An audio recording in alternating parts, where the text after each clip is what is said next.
I had a friend, a close friend, and he just shut me out of his life one day without explanation.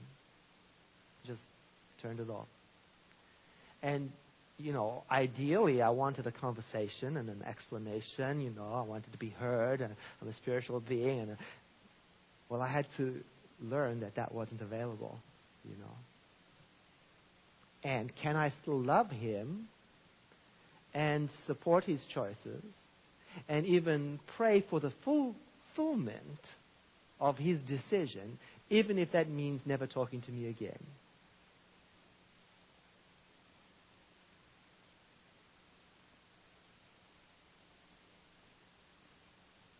That takes some letting go.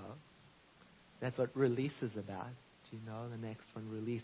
And the Buddha's words on love, here it is. I'm just going to mess with you. In the end, these things matter most.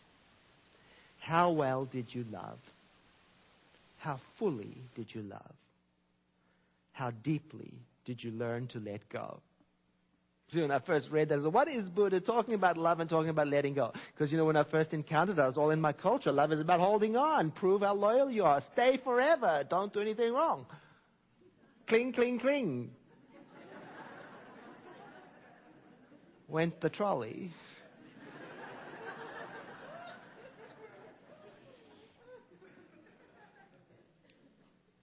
But I suspect that if you have had anything to do with people in your life, then you have already discovered that we,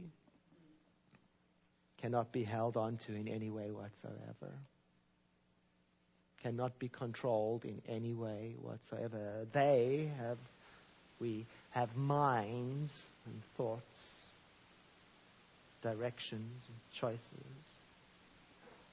And to insist that it isn't so is just painful.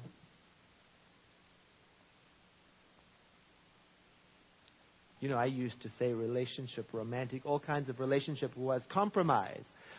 Equal parties meeting, what compromise is, an accommodation in which both sides make concessions that are equal. But you know what? What's good in the business world is not always good in the world of human relationship. Because I don't say that about relationship anymore, because I don't think human relationship is about compromise or equality. I think it's about, can you let go?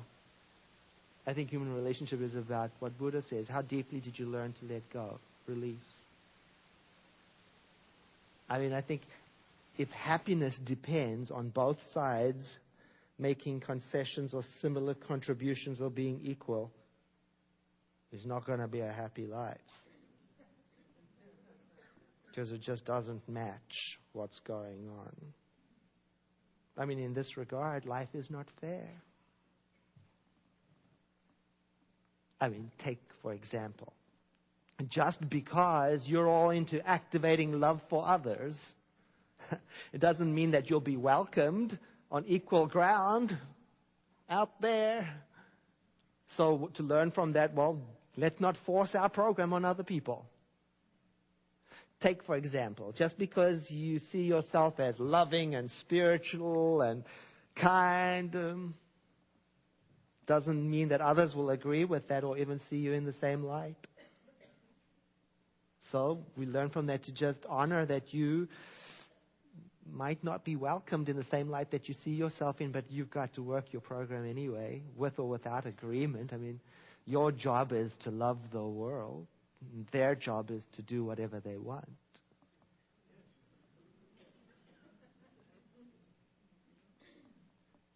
Yeah. Take, for example, just because you're finding inspiration in the love zone, maybe even in the center for spiritual living, it doesn't mean that they, in the rest of your life and world, are obliged to do the same thing or have the same experience, or that it should matter to them in the same way that it matters to you, or that they should use the same language or anything. Activating love for others. Oh, wait, we're going back to the first point. It's an inside job. It's about you. It's about what you choose to do with your life, the effect of which you may never know or may never be how you intended it to be. It's all an inside job.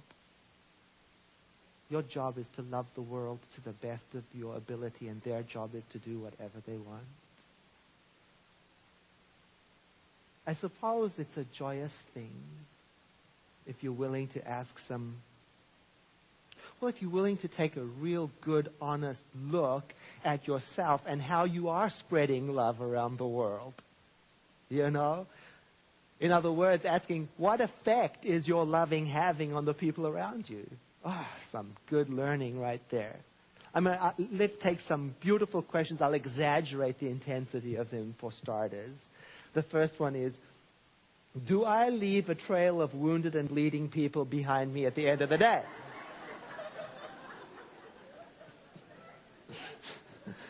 But some people have to ask that, huh? To become conscious of that. Okay, I exaggerate, so let's tone that down a bit. Do I leave a trail of disgruntled or discouraged or uncomfortable people behind me at the end of the day?